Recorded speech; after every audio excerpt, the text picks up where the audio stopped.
call the meeting to order. Shall we rise for the Pledge of Allegiance?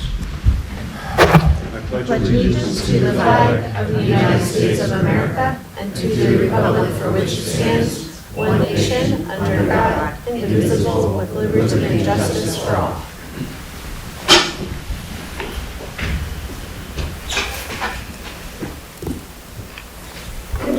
Our first item tonight is to consider a proclamation recognizing our public work employees and recognizing National Public Works Week, which is May 18th through the 24th in Horsham, Pennsylvania. Each year we try to take time during this month to recognize our Public Works Department. I know John Rawlick, our Director of Public Works, is here with us this evening. You've heard me say before that there truly isn't anything that goes on in this township, whether it's a township capital construction project, whether it's a simple like MacGyver fix solution, whether it's a library program, whether it's a recreational event, Horsham Day. Nothing goes on in this town without our public works team behind the scenes. Whether they're just simply dropping off barricades or collecting trash afterwards or constructing something for it. We have 20 individuals in our public works department that do amazing work throughout the year with their, I think we all know as residents, their snow plowing operations, but also maintaining the roads, the parks, the trails, all of the buildings, the facilities. These 20 individuals, again, do amazing work. When I think, oh my God, like there's water coming through the ceiling or something, it's the end of the world, they drive up on scene and sometimes in 15 or 20 minutes have a solution and have it fixed.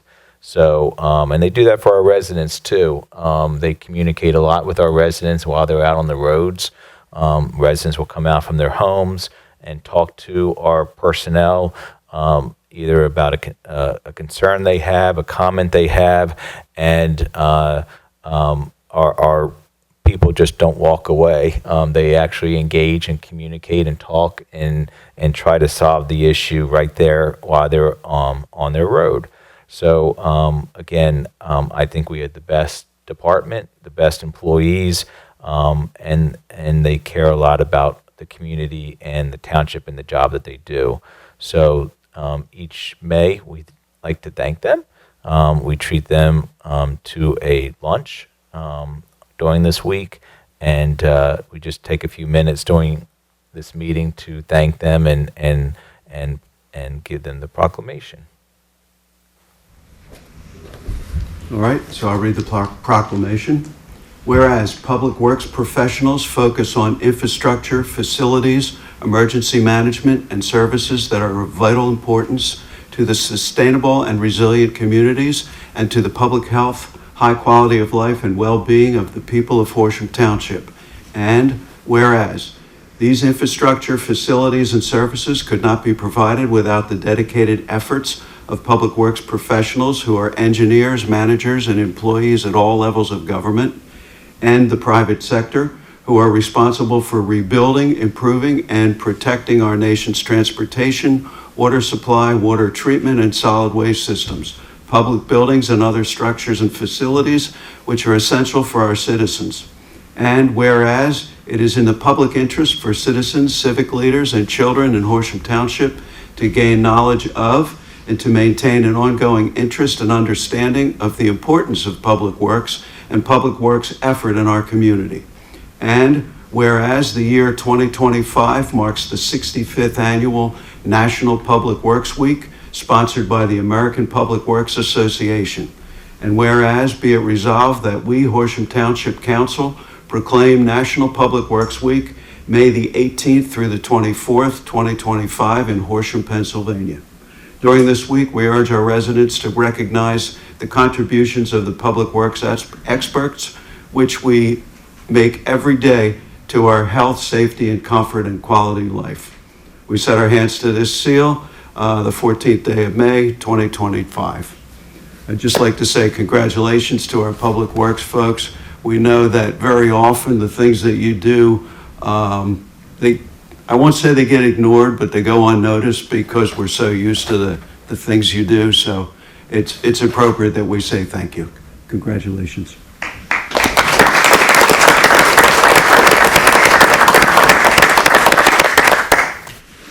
We'll do pictures right after the next. Yeah, so don't go anywhere, John. Don't run out. And the next is to consider a proclamation recognizing our police officers and recognizing National Police Week, which is May the 11th through the 17th in Horsham, Pennsylvania. So same thing, Chief Vida is here with us this evening. And you've heard me before say about our police department that I believe we have the best police department. We have 41 officers in the department, and they do a really great job at many different ways. Reputation with our residents and businesses and community policing, but also a reputation with the criminals, that the criminals don't want to come into Horsham. And people don't want to commit crimes in Horsham because they know our officers are very productive. They're on patrol, and they are keeping our quality of life safe, as well as our businesses and office parks safe. At my State of Horsham address, we have an opportunity to talk to major corporations around the country, and in the past, their number one question was, what transportation projects do you have planned? How are you going to move traffic if we come to your town? And that's still in the top three. Low taxes is also in the top three. But right now, the number one thing is they want to know your crime data. They want to know your crime rates in your township. They want to know if we're coming to your township, our employees are going to be safe. They want to know that if their employees move into our neighborhoods, that their families are going to be safe. So they want that data. That's number one right now with companies relocating, is they want to make sure they're going to a safe location. And our police provide that answer for us. I was sitting in the president's office of Bimbo Bakeries in Horsham. They are their corporate headquarters. And he pointed out to me, he said that he's amazed when he looks out his window and he sees one of our police cars going up and down the aisles of their parking lot in the middle of the day on patrol. He said they can be anywhere else in town, but the officers taking their time to make sure that the surrounding, the campus, the office park is safe. And that he's always amazed at how many police cars that he sees traveling, not just the roads, but the parking lots of these companies in our office parks. So, and we also know that the police have an excellent relationship with our residents and community policing with all that they do throughout the year. So, very proud of our police department, very proud of the command staff, and even the past command staff and the past officers that have retired. We couldn't just build this overnight, what has been built in Horsham. And it's a great relationship that the department has with the community. We thank Chief Vida and his officers for all the work that they do and for keeping our quality of life as high as it is in Horsham. Okay, and we'll read this one. Whereas law enforcement officers are some of our community's most valuable assets because of their selfless and constant dedication to citizens, and whereas the men and women who wear a uniform or carry a badge put themselves in harm's way day in and day out for the express purpose of protecting others, and whereas Peace Officers Memorial Day, created 1962 by President John F. Kennedy, occurs each year on May the 15th and honors and remembers those officers killed or disabled in the line of duty. And whereas National Police Week is a time to honor the service and heroism of peace officers and law enforcement agencies everywhere. Whereas, be it resolved that we, Horsham Township Council, proclaim National Police Week, May 11th through the 17th, 2025, in Horsham, Pennsylvania. During this week, our community commends all Horsham Township law enforcement officers for answering the call to serve and protect our community. And much like our public works, We thank you for your service. A lot of times we don't see you around, but we know you're there, and we thank you for the effort that you put in to protect us and keep us all safe.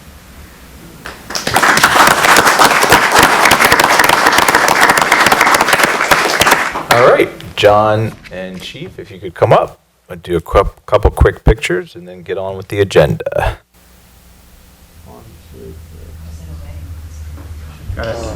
Thanks, Phil.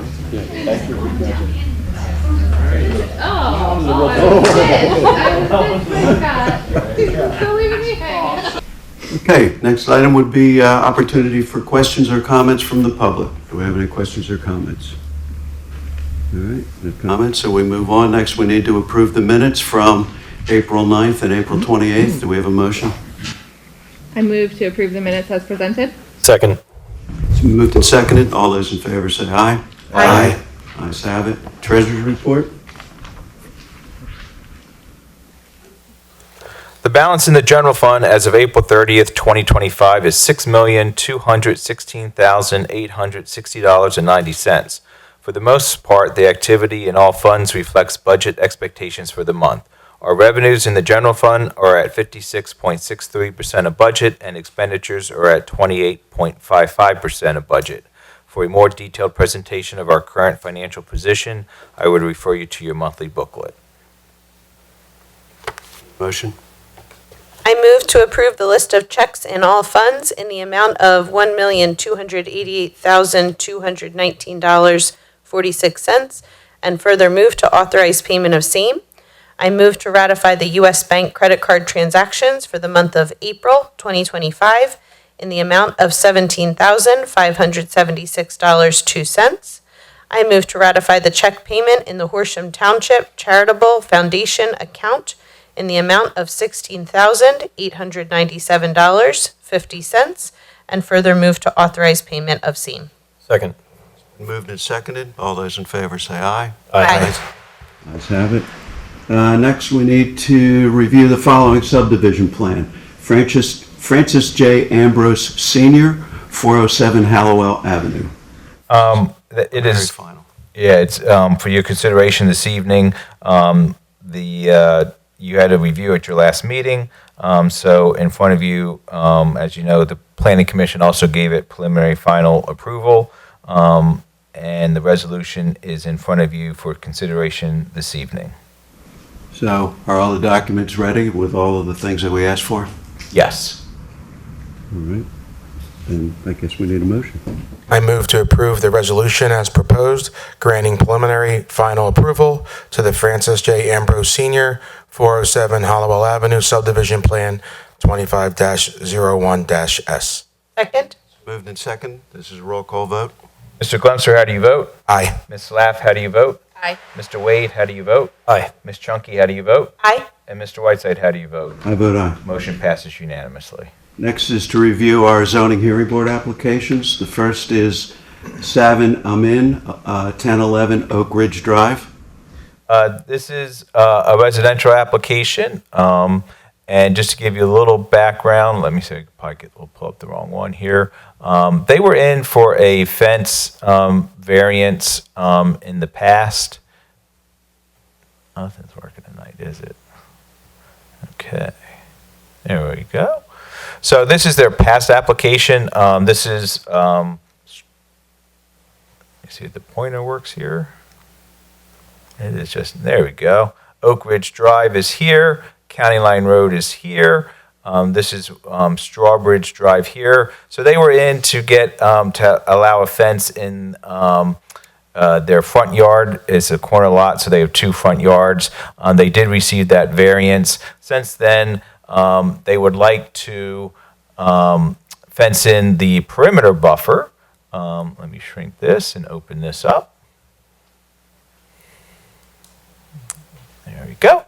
So the perimeter buffer, that one that you saw, had a fence going right along here at the line with the 50-foot perimeter buffer, which is here. They would like to extend the fence here into the perimeter buffer area. And in the past, you had another application that wanted to go into the buffer zone. it was the staff recommendation to you not to have a solid privacy fence because there's restrictions in that buffer that you can and cannot do, and unless the staff can see, they can't make sure that things are being done right. So the example that you've done before is this house off Keith Valley Road. Their backyard backs up.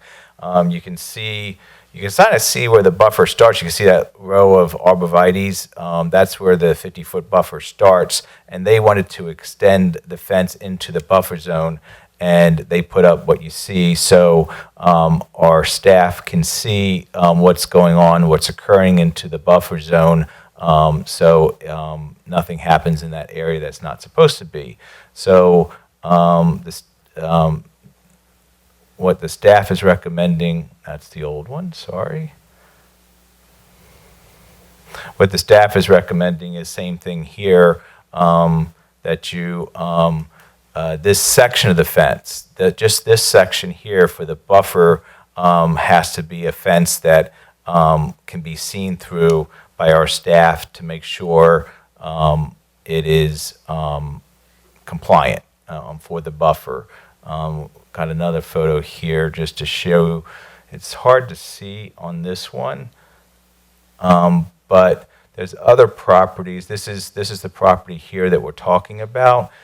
This is another property that has a solid white privacy fence up, but you see it goes right across at the buffer zone. It doesn't encroach into the buffer area. This is a fence too. It's a solid white privacy fence, but again, it doesn't go into the buffer zone. The corner house here has a metal see-through fence. Again, it doesn't really matter. They did not encroach into the area here. Again, the staff is just recommending that it's a fence that we can see through. Anybody object to neutral with those conditions? Would that be a condition, Bill? I'm sorry, yes. That, well, either, Or opposed unless there are those conditions. I know you've like made that distinction before too. Okay, we could word it that way. Opposed if it's not that condition. Yeah. We good with that? Not sure if Mary got you. We changed the wording on that to be opposed unless that condition is provided. Is that okay, Mary? Yes, got it. Okay. Okay, so we're good. All right, then the next one is Derek Karpovich, 505 Arbutus Avenue.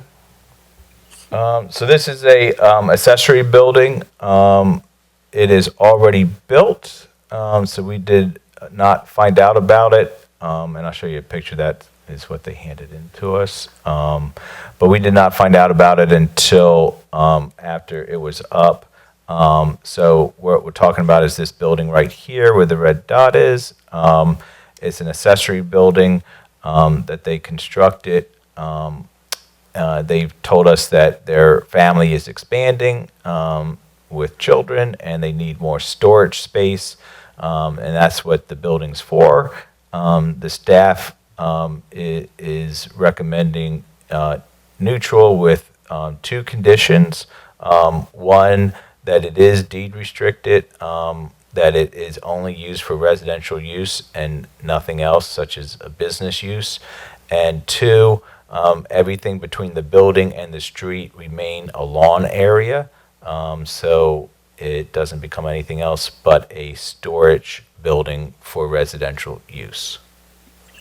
Just to clarify, I'm sorry to interrupt, Bill, but when you say that it's deed restricted to residential use, you mean residential accessory use, storage of materials, not as like an accessory family dwelling. Correct, and or business.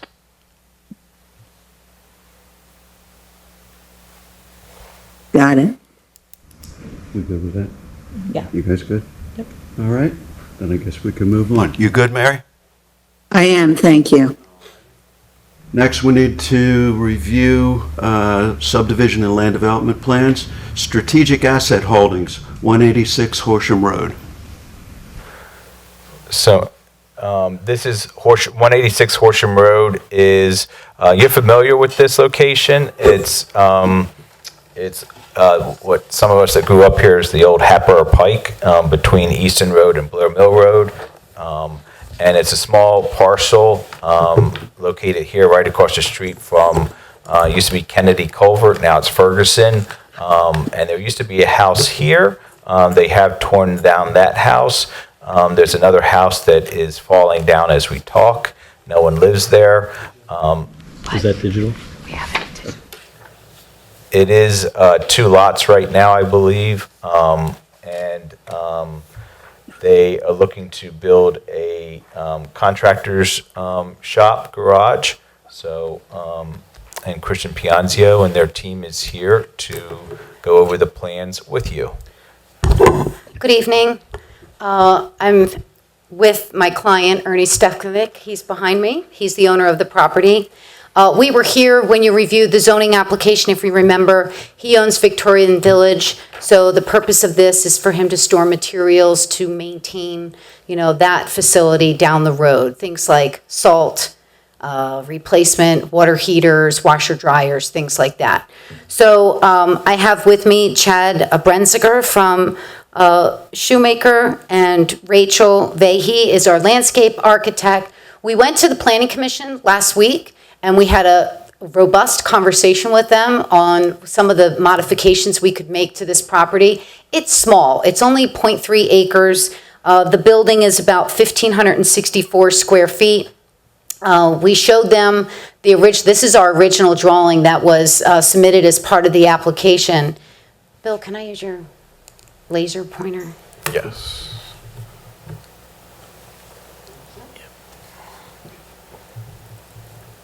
I'm sorry. We made a few modifications as a result of those conversations.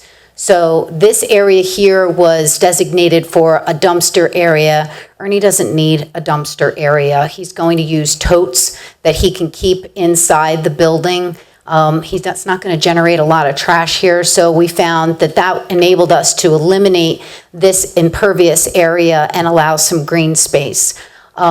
The county made some recommendations in their review letter, and what we did was we moved everything back a little bit. This is the ultimate right-of-way line right here. So as you can see, it's pretty wide as far as what's out there, as far as the legal right-of-way. And in doing that, we needed to create 5 feet of space between the ultimate right-of-way and this parking area, so we did that. The fence along, one of the conditions that you requested when we went to the zoning hearing board was to delineate where the floodplain began and ended so that people didn't accidentally get into the floodplain. And we do that with a fence, but it kind of meandered because the line wasn't absolutely perfect. So they asked us to pull the fence off. There was landscaping that interfered. We fixed that. The sidewalk came in along the side and then dipped down and then went back up, and we revised that as well. Can you put the second, it's a landscape plan, the one that I sent you today, the second of those two.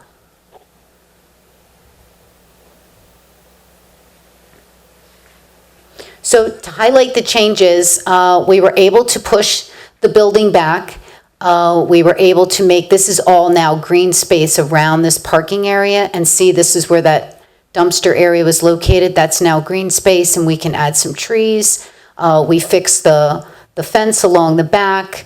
There's a small wall here, which is necessary for grading, and we added the street trees. We misinterpreted the code. You are allowed to put them between the street and the parking lot. Our interpretation was beyond the ultimate right-of-way, but we are complying with the street trees that are here. So we have the typical situation where we have the required plantings for the replacement trees, for the street frontage. We have the required lamp post along the frontage. The sidewalk now is straight across. It no longer dips down. And so some of those minor tweaks we wanted to show you that will be part of our cleanup submission.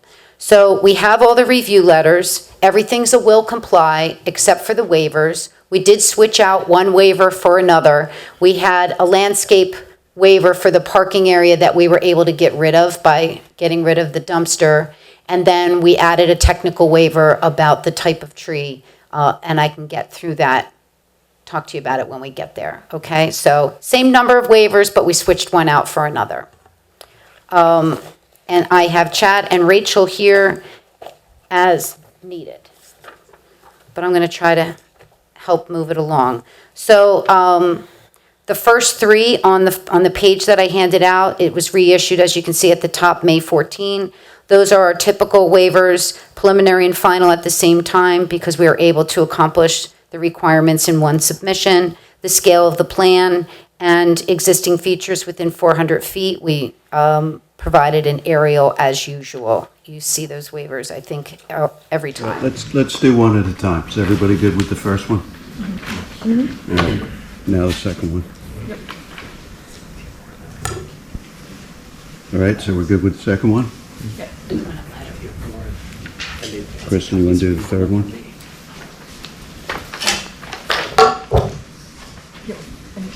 Second one, I'm sorry. We're on the third one. Did you get through third? One through No. three, okay? Start with the third. Okay, the third is existing features within 400 feet. We submitted an aerial. Okay. Number 4, there's a requirement in the code that the driveway apron be concrete. We're proposing it be macadam, just like the rest of the lot. This is a low-volume driveway. It might be Ernie and one other employee that come in and out of here, so we've asked for a waiver from that. We have no objection to that. Next is a requirement of 20 feet of open space between the curb of the parking and the building. We have that area right here. This is our handicap area. We don't plan on actually using it. We always see this as a fire safety issue, that the fire marshal would have access. This area provides access. This will probably provide access because we don't have anyone that's handicapped that works for Ernie. And there's a driveway here on the adjacent property. So we think in the event of an emergency, there's access, adequate access, notwithstanding the waiver. And the fire marshal's letter had no objection to the plan as proposed. Correct. He's fine with it. All right, so we're all good with that one? All right. Number 6, your code requires an 8-inch curb reveal. So we are proposing 6 inches along the frontage. We're providing that curbing along the frontage and on the interior. There's usually not an issue because an 8-foot really is a tripping hazard and it's on private property. Along Horsham Road in this section, there's really not a norm. There's rolled curb, there's missing curb, there's some curb. So we thought 6 would kind of create the new curb because there really isn't any around. So we asked for a waiver from that section. Eric? No objection to that. I've just add this section of road is a county road, so the county will potentially weigh in, and whatever waiver you're going to give, it's subject to the county's approval too. Okay, understood. Okay. All right, next. Next is a typical waiver for the pipe size. Your code requires 18. We're requesting smaller than 18 to make the connections work. Yeah, and this is just for the outlet pipe from the basin, which is a control for how much the water releases, so we're fine with it. All right, next. Okay, next has to do with shade trees. The code requires a number of shade trees. Due to spatial constraints, we're asking for alternate plantings to be provided instead of the shade trees.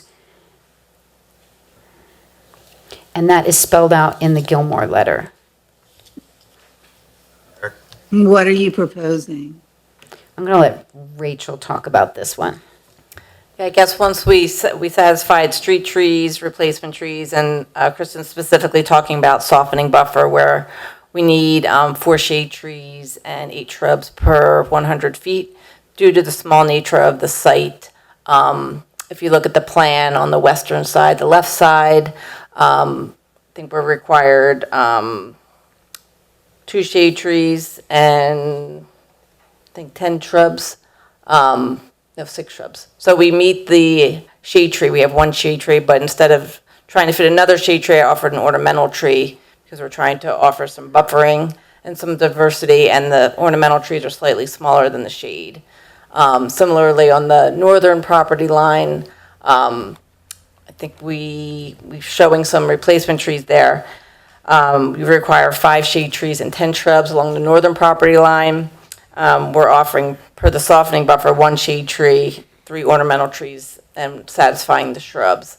That's largely because that's the only place we could put some of our replacement trees. So if we didn't have a waiver request for the softening, then we would probably ultimately need a waiver for replacement trees. So I was just trying to balance what we could actually feasibly fit on site. And then on the eastern border, because the building's proximity to the property line, we can't really get a shade tree in between the building and the property line. So I was trying to get us some buffer and screening in there by doing large shrubs, which is 10 shrubs, and we don't have shade trees on that side, and we would have needed 4, but we don't have shade trees on the eastern side. So it sounds like we're short, like total, I was trying to add this up. Right. I think About we're 5 trees? Right. Would that be something? That's right, 5 trees. Would that be something that we could take into our township instead, get those trees donated to the township? I just have a question, because looking at the landscaping plan, is there a reason there's no plantings in, I believe it was the northern line area? Past, right there, yeah, so is that? That's a shade tree, that's a shade I'm tree. sorry, but past that, is the dotted That's line, the- it's we the- can't plant The past that? floodplain. The floodplain? Yes, correct. Are we, this is a Gilmore question again, we can't plant in a floodplain? So planting in a floodplain is an obstruction, so when it's Obstruction. flooding, it obstructs the flow Got of it. water. Thank Yeah. you. Good question. So are you okay that if they approve this waiver, that you would provide the deficient trees to the township and Where we're be missing, planted in a park somewhere? sure. Right, Ernie? Yes. And that was 5, correct? Yeah, and it's the summary is in the Gilmore letter, number 25, Mary. There's 1 missing in B and 4 in C.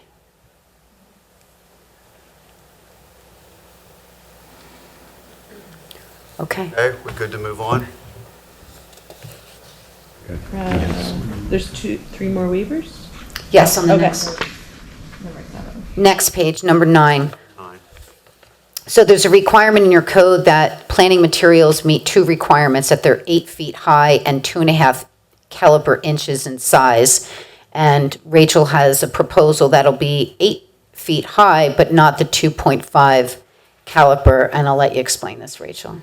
That's largely because your ordinance is talking about a single stem tree, and many ornamental trees are multi-stem, which in the trade are not designated with caliper inches, it's solely height. So it's, common practice, if you're going to have a multi-stem tree, which we're offering here because they will provide greater buffering, in my opinion, than a single stem tree. And due to our condensed site, we're trying to get as much buffering and screening in as we can. So I wanted to utilize some multi-stem species, but your code says ornamental trees have to be 8 foot high and 2.5 inch caliper. That would be normal for a single stem plant, but there's many varieties that come in multi-stem, and we need the waiver in order to Yeah, and utilize a so variety of trees. our office believes this meets the intent of the ordinance, it just doesn't meet the letter of the law, so we had them ask for a partial waiver just to memorialize it. And just for my knowledge, what are some examples of the multi-stem ornamental trees? We have a red bud that comes in a single stem form and a multi-stem. So that's one example. And we also have, I think an amelanchier also will come in a tree form and a multi-stem. Okay, thank you. All right. Next, Kristen?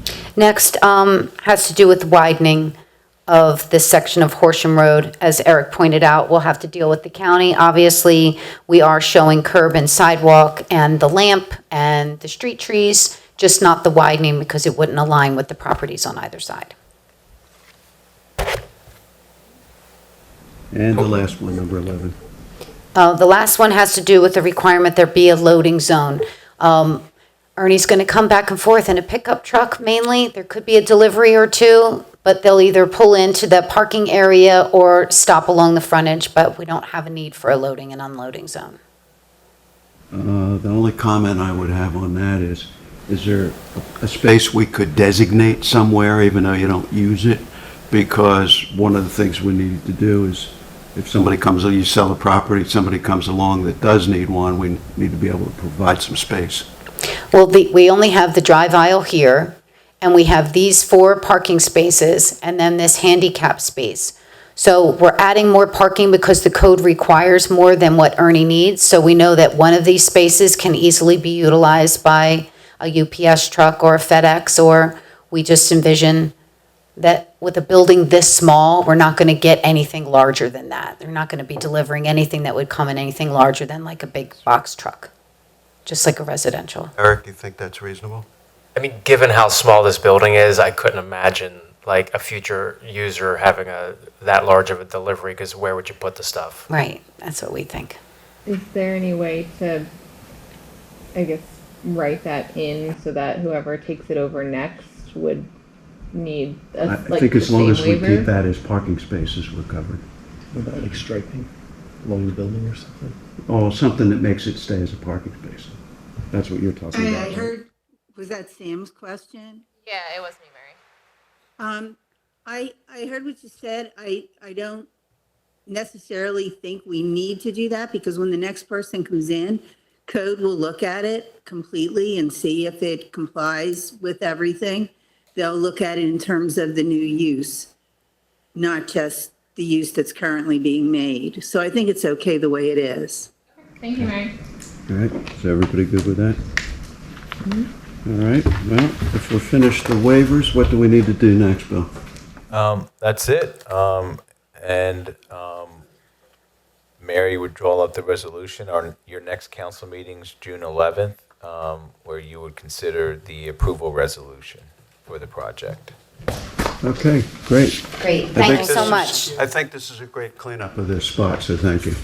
Hopefully it catches on. Thank Thank you. Yeah, okay. While you wait for Sean to come back, Kristen, on 186 Horsham Road, on the street lamp, the one street lamp that is part of the project, Yep. is not our spec in your plan. So we'll just coordinate that with Gilmore. Sure. We have a certain spec for the street lamps. Huh, I'm surprised it's not on the plan. Okay, So it's sure, we'll not our fix it. spec, it's a different type of street lamp. Okay. So just, Okay, we'll fix it. okay. No worries. He'll be back in a second, so we can go ahead and get started if you like. Okay. All right, your next land development plan this evening is 431 Privet Road, Sonico Metal Packaging. I think everyone's familiar with them, but many of us know it as, we use the former name Ball Corporation, but this is Privet Road. This is Jarrett Road down here. Up here's Horsham Road. This is Sonico here. And they are in front of you this evening for a warehouse expansion. They did receive final approval from the Township Planning Commission, and I will put their land development up here and turn it over to Kristen. Good evening. Kristen Pianzio is still here, here to talk about this property on Privet Road. So I have representatives from Sunoco with me. I have Bob Brashear, who's the Senior Director of Management. I have John Bajuki, Plant Manager, and Brajesh Patel, who's the Engineering Manager. He's here as well. Rachel Butch is my engineer tonight. So this can company has been on this property since 1976. It has changed names over the year, but it's still a can manufacturing company. And they've had the uncomfortable position of being right next to residential. And I've known them when they were Ball, now they're Sunoco, and they have try to establish a relationship with their residential neighbors, try to address their problems. I know that some of you toured the facility last year during the summer. They've reached out to their neighbors whenever anything's planned to have them in and talk about it. They did that over the summer. They invited like 30 of the residential neighbors to the property to show them the facility and show them what they want to do.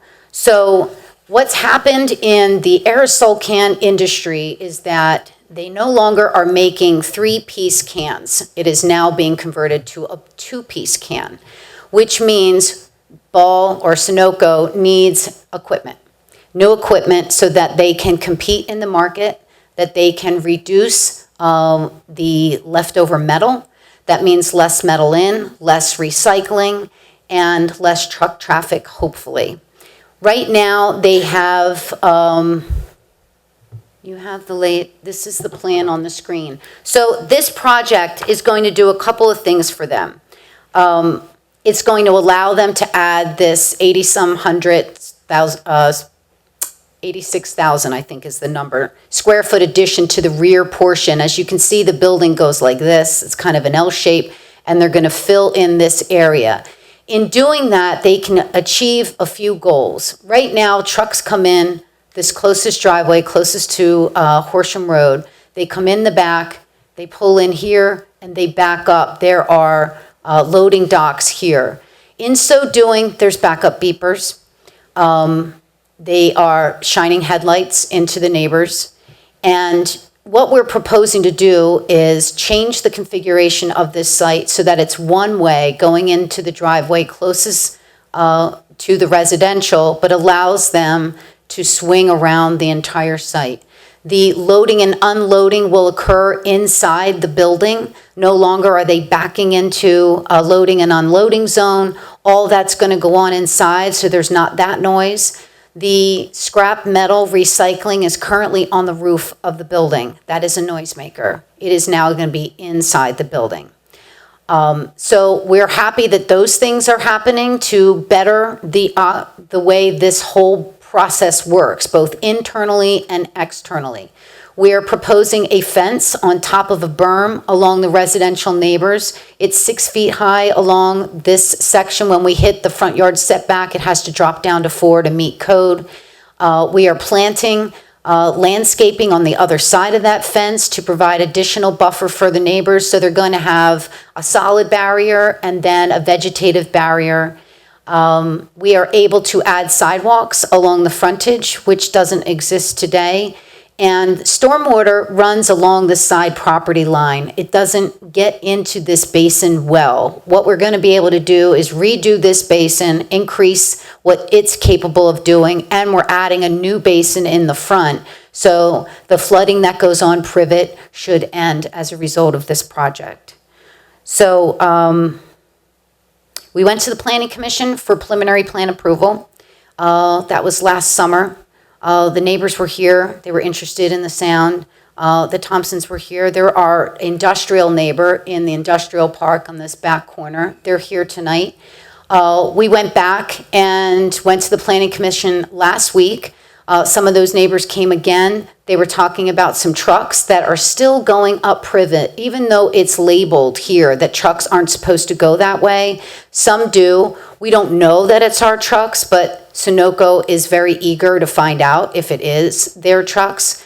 Andy Roper, who's the director of operations, met with the neighbors, gave out his business card. They had a dialogue with Shenton about what do we do when we see trucks coming in and out. And some of them come in off of Norristown and cut through to come down the opposite direction. So we don't know if there are trucks, but if they're identified, Sunoco has the ability to find out if it's theirs. So not only were they given instructions on how to report it to the township, but we offered our communication to them so that we could take care of it ourselves if it is in fact our trucks. We are adding signage here at this egress so that trucks are directed. You can only go right. Since the Planning Commission last week, Bob went through the logistics through their company and made sure that all the notes for drivers spell out for sure that They are not allowed to use Privet. They are not allowed to come in from Norristown. So that's on the instructions for all their drivers. And they've decided to add cameras to the front of the facility so they can capture any footage. So if someone does call with a complaint about a truck, they will have footage of the truck and they'll know if it's theirs, assuming the neighbor gets a photo or some way to communicate, what kind of truck it was. So in normal fashion, Sunoco is responsive to the neighbors regarding their operations and trying to be a good neighbor. And I felt like the residential neighbors were satisfied when they left that relationship is ongoing and that we're going to be sure to keep it that way.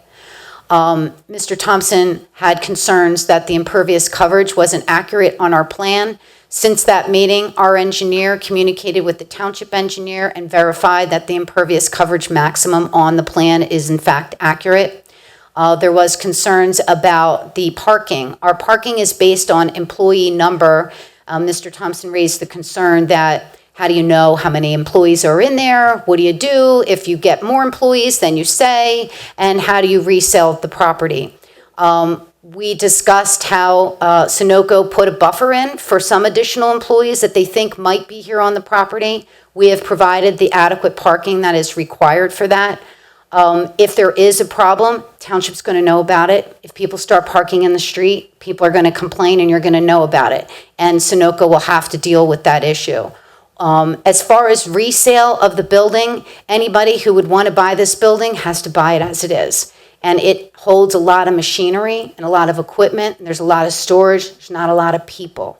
And that is very typical for an industrial property.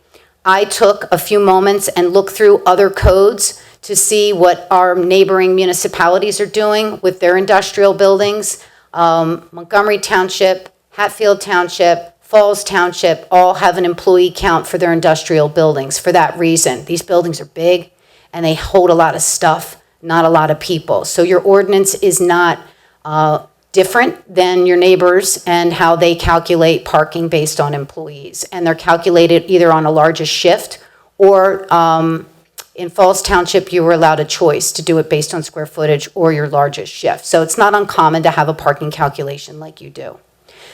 Since the Planning Commission, the first time to last week, we got rid of 3 waivers. So we only have 5 now. All the review letters are a will comply except for these 5 waivers, and these 5 waivers are ones that you've seen on other applications. I've handed to you the Showalter letter with the waiver request. I did give Mr. Thompson a copy of this at the Planning Commission last week. It hasn't changed since then, and I think we can go through the waivers if that's okay with you. I think that would be great. Okay. I just have a couple questions. If that's okay. Oh, sure. Can you talk us through what would be the business impact and the employee impact if you are unable to complete this project? I'm sorry if I missed it. I had to step out for a moment. If Ball could not, I didn't Complete the address it. renovation and expansion. Or expansion. So they've been here for 49 years. They want to stay in Horsham Township, but this renovation and this upgrade is necessary for their success. If they could not expand here in Horsham, they would have to look into options of going somewhere else. And how many individuals are employed at this location? I'm going to ask Bob. So it seems like opposing this would lead you to relocate, or it would have a substantial impact on the business and cause a loss of employment for a substantial amount of people and will not be able to continue to operate eventually. I mean, that's the reality, and you might have another vacant building on your hands in Horsham, and I know you're working hard in the business park to get rid of vacancies. So yeah, we're hoping not to have to cross that bridge, but that is a possible outcome, yes. Yeah, it seems in this moment it's critical to support domestic manufacturing of goods, and opposing this would jeopardize critical industry, harm workers, and harm a contributing member of Horsham. Yeah, if they did relocate, a number of their employees, maybe the majority, couldn't go with them. So those people would become unemployed. And yes, they would find employees elsewhere, but this is home. They have some employees that have been there from the beginning. They're still there after 49 years. So they're very entrenched and interested in staying here. We meet all the zoning requirements, impervious coverage, building coverage. These waivers that we're asking for are typical. They absolutely cannot comply, and we meet the intent of the ordinance with all of them. So we feel that it's a perfect application as far as correcting some problems that exist today, that we can reduce the noise, better the circulation, improve the stormwater management, permit walkability that doesn't exist today. So we think it's a win-win for everybody. Yeah, it seems like aerosol cans are a critical part of not only our everyday life, but security, healthcare with what you guys produce. So I just wanted to ask those things and bring those up before we got into the waivers. Yep. Cool. We'll start with the waivers Okay. then. Number one, preliminary final at the same time. Again, I always ask for this. Our submission covers both requirements in one, so we find it efficient to ask for this waiver. So good? Yep. All right, we're good with that? Second has to do with the privet cartway widening. Just like the last application, what we want to do is keep the 14-foot halfway width that exists. If we were to widen along this frontage, cars would be pulled over and then be pulled back, and we find that to be an unsafe condition and not necessary. Bill, do you have a comment on that? No, I'm fine with it. You guys good? Good. All right. Next has to do with the sidewalk location. The township likes the sidewalk to be 5 feet from the curb line and within the right-of-way. We have significant trees along the frontage here, so we want to pull it back beyond 5 feet so that we can go down the street, get behind that existing dense vegetation, and then bring it back. So the waiver is just for the placement of the sidewalk, not to not put it in. We want to put it in, and we want to save those trees. If you've been by, they're significant evergreens. And it's going further in toward the property. Right, even safer to pull it away from the street, right? You guys good? All right, we're good with that one? The fourth one, 4 and 5 are stormwater items, which are not my wheelhouse, but I will say that the 2-inch drop, that's a grading change from the existing basin to the fall off-site. You can't make it happen. We can't change the elevation of the road and the off-site stormwater, so that's why that waiver is there. We do meet the DEP requirements for stormwater. We are able to meet the codes as far as the amount of water that we can hold. It's just a technical requirement. And we have no objection to either of the waivers. They've provided calculations that show that, they're compliant, minus these 2 little waivers, and they're minor waivers in the grand scheme of the stormwater management design. That's good? All right, well, we're Yeah. good with both of them. Is there any additional commentary on that? No, that's it. We ask that you look favorably upon it. So what do we need to do next? At this point, Mary will create a resolution for your consideration at your June 11th council meeting. Okay, good luck, thank you. Thank you very much. Nice to see you.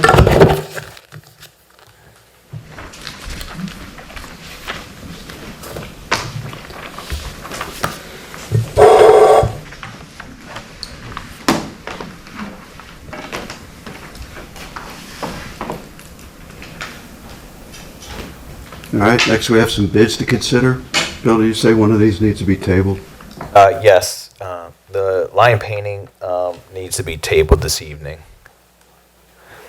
Your first one is for the contractor milling paving line painting project. This is the, as you know, our Public Works Department does a portion of our road paving, and a private contractor does another portion of our road paving.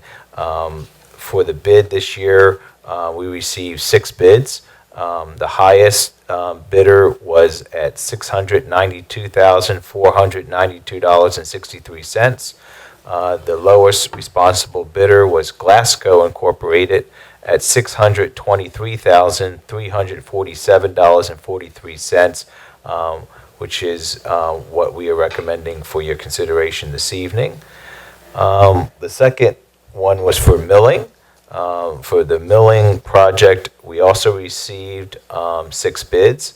The highest bidder was $109,228.31.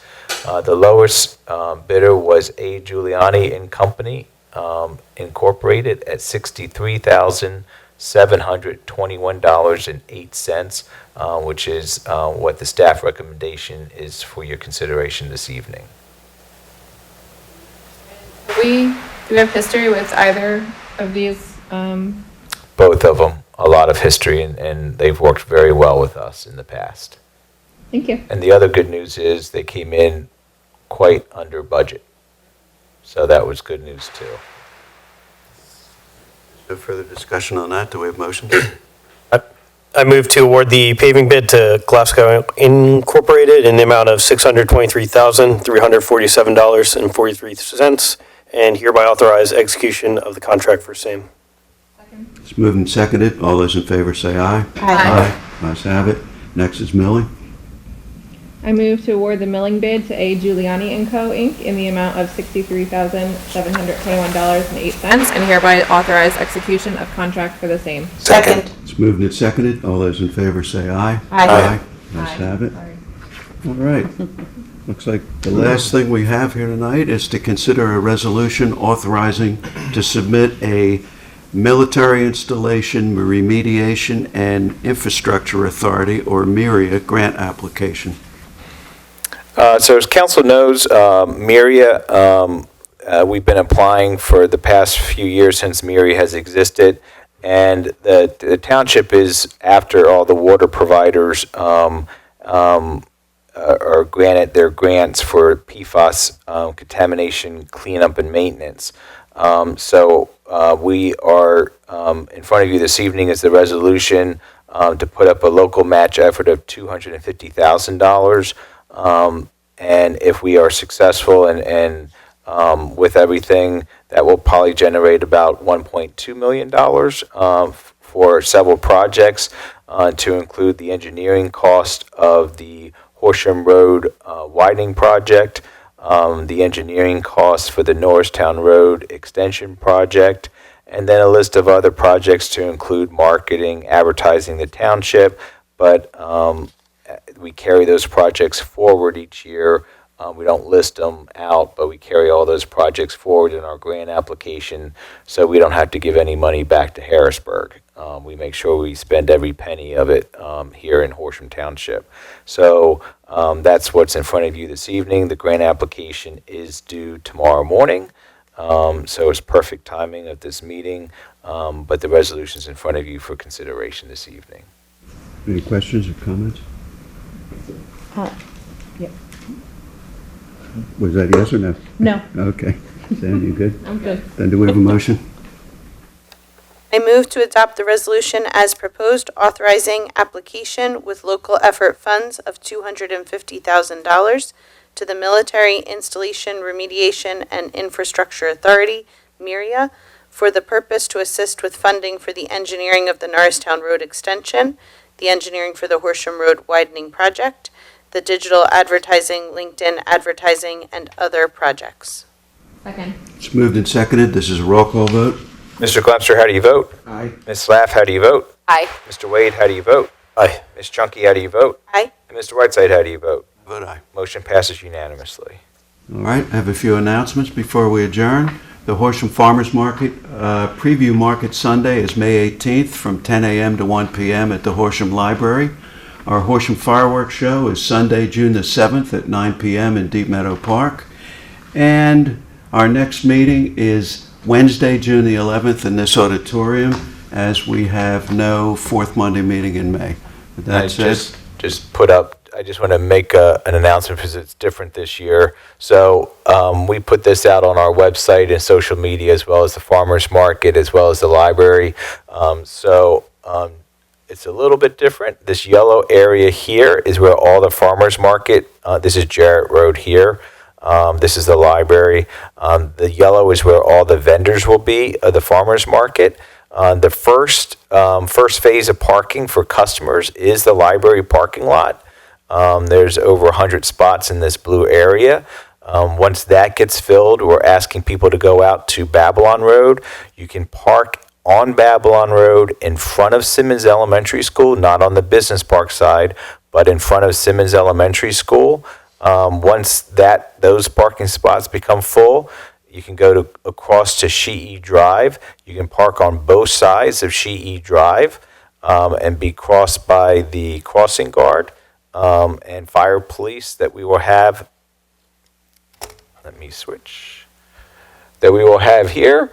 Once Sheehy Drive gets full, then we'll ask people to start parking in the lots of the Babylon Business Campus. The orange arrows are for pedestrian movement to get to the fire police and the crossing guard, and then go through the playground area over to the vendor area, or just walk down the sidewalk on Babylon Road to the vendor area. There is no parking in Gregory Drive, the Symphony neighborhood, or Barbin Street in Horsham Valley Estates. There is no parking in this business here off Sheehy Drive. There's a garage door here that the owner of the Babylon Business Campus asked that we keep open in case they have a maintenance issue over the weekend. They need to access that garage door. And we also have Simmons blocked off.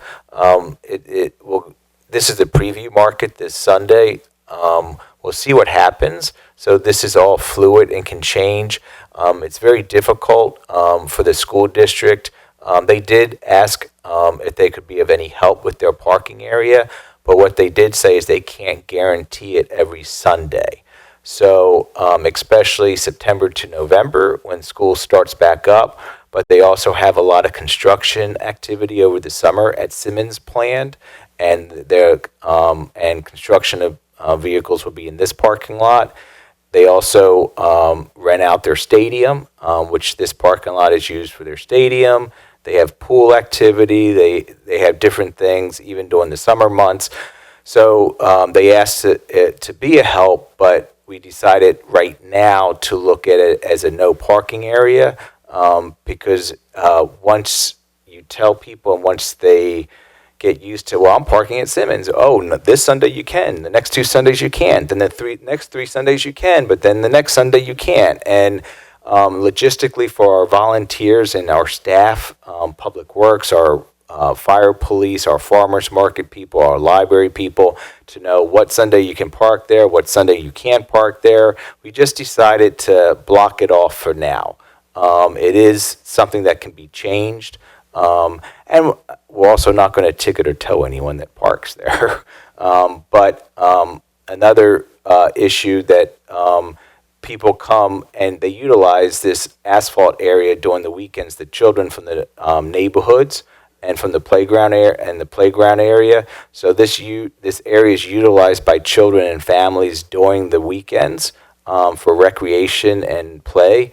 And we didn't want any cars coming in this area either. So right now we have Simmons blocked off, but we'll see how things go. This Sunday is a preview market.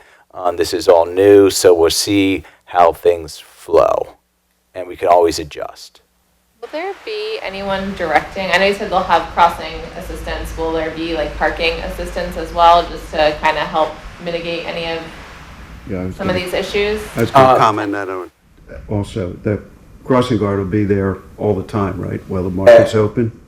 Yes, every Sunday. Can help direct. And then we have Public Works. They're going to be putting barricades out for no parking and signage out. So we have Public Works. They've made signage and barricades. So all that will be put up before the market starts. So again, we can adjust as needed. There's no parking attendants. So we're doing it by signage and by hopefully social media and the website and trying to reach people that way. Potentially revisit if that's not sufficient? If we find people that want to do it, yes.